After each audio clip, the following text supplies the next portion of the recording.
Hello guys, welcome back to my channel. আজ শবে বরাত। শবে বরাতে আমি কি রান্না করলাম, কিভাবে করলাম সব আপনাদের সাথে শেয়ার করব। এইদিকে হচ্ছে আপনাদের ভাইয়া টাটকা গরু মাংস নিয়ে আসছে। গরু মাংসগুলোকে আমি কেটে নিলাম। এরপরে হচ্ছে আমি মুরগির মাংসগুলোকে ভিজিয়ে নিয়েছি। মুরগির মাংসগুলো কালকে রাতে আনছে, ওগুলো ডিমওয়ালা মুরগি আর কি। এরপরে আমি হালকা তেলের মধ্যে মুগ ডালগুলোকে ভেজে নিলাম।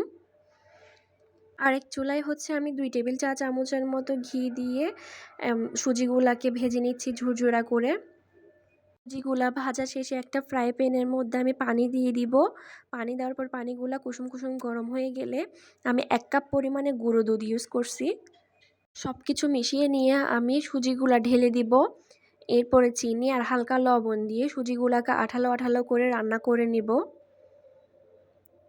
এই সুজিগুলাকে ঢেলে দিয়ে সাথে সাথে নেড়ে দিবেন, না হলে দলা পাকিয়ে যাবে। তো আমার সুজিগুলা রান্না করা শেষ। পর্যায়ে আমরা গরু মাংসের মধ্যে যা মশলা লাগে সব দিয়ে আমরা চুলার মধ্যে বসিয়ে দিলাম। সুজিগুলা আমি হালকা ঠান্ডা করে একটা থালিতে নিচে ঘি মেখে উপরে সুজিগুলা ঢেলে দিয়ে আবারও ঘি দিয়ে কিশমিশ দিয়ে সাজিয়ে নিলাম। এরপরে হচ্ছে আমি মুগ ডালগুলো রান্না করার জন্য মশলা কষিয়ে নিচ্ছি। মুগ ডাল রান্না করব মুরগির চামড়া দিয়ে। চামড়াগুলো অনেক তেল তেলে হয়। এদিকে হচ্ছে আমার গরুর মাংসগুলো প্রায় সিদ্ধ হয়ে গিয়েছে। গরুর মাংসের মধ্যে আমি আলুও ইউজ করছি, রুটি দিয়ে খেতে খুবই ভালো লাগে।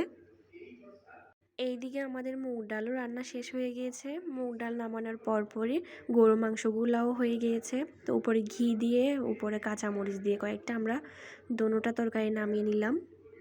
এরপরে চুলায় বসিয়ে দিলাম মুরগির মাংস। মুরগির মাংসের জন্য যাবতীয় মশলা দিয়ে কষিয়ে নিয়ে মুরগির মাংসগুলাকে ঢেলে দিব। ঢেলে দিয়ে ভালো করে নেড়ে ছেড়ে নিব।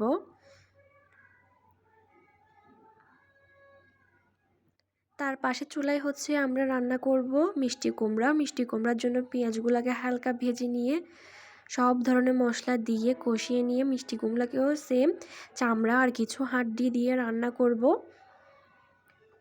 সব কিছু একসাথে কষিয়ে নিয়ে মিষ্টি কুমড়াগুলো দিয়ে ভালো করে নেড়ে চেড়ে নিব।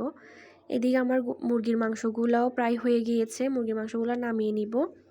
মিষ্টি কুমড়াগুলো কষিয়ে ঝোল দিয়ে পরিমাণ মতো ঝোল দিয়ে নামিয়ে নিব। মিষ্টি কুমড়া হইতে আবার বেশি সময় লাগে না। সব রান্না করা শেষ। এদিকে হচ্ছে চুলার মধ্যে গরম পানি করে নিলাম, কাই ধরবো। এদিকে হচ্ছে চালের গুঁড়ি আর ময়দা মিক্স করে নিয়ে কাই ধরে কাইগুলাকে মথে নিলাম। এরপর রুটি বেলে নিলাম গোল গোল করে।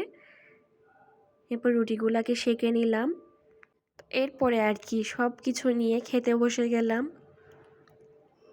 সবগুলা দেখতে পাচ্ছেন খুবই সুন্দর এসেছে কালারগুলা, আর খেতে তো মাশাআল্লাহ খুবই ভালো হয়েছে।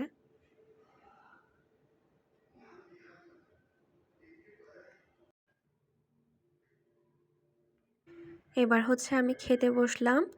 তো আমি সবগুলা একটু একটু করে নিয়ে খাচ্ছি।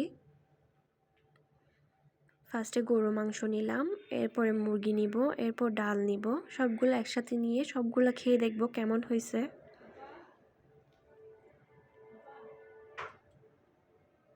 সবগুলা নেওয়ার পরে আমি খেয়ে দেখলাম, বাইরে ভাই এত পরিমাণ মজা হয়েছে বলে বোঝাতে পারবো না। তো আপনারা হয়তো বা বলতে পারেন যে নিজের কথা নিজেই প্রশংসা করছি। নিজের ঢোল আসলে নিজেকেই পিটাতে হয়। অন্য কাউকে যদি পিটাইতে দেন তাহলে ঢোলের অবস্থা 12টা বাজায় দিবে। তো সেরকমই হয়েছে আমার ক্ষেত্রে। তো আমার ভিডিওগুলো যদি ভালো লেগে থাকে আমার চ্যানেলের পাশে থাকবেন, আমার চ্যানেলটি সাবস্ক্রাইব করে দিবেন। সবাই ভালো থাকবেন, সুস্থ থাকবেন। আল্লাহ হাফেজ।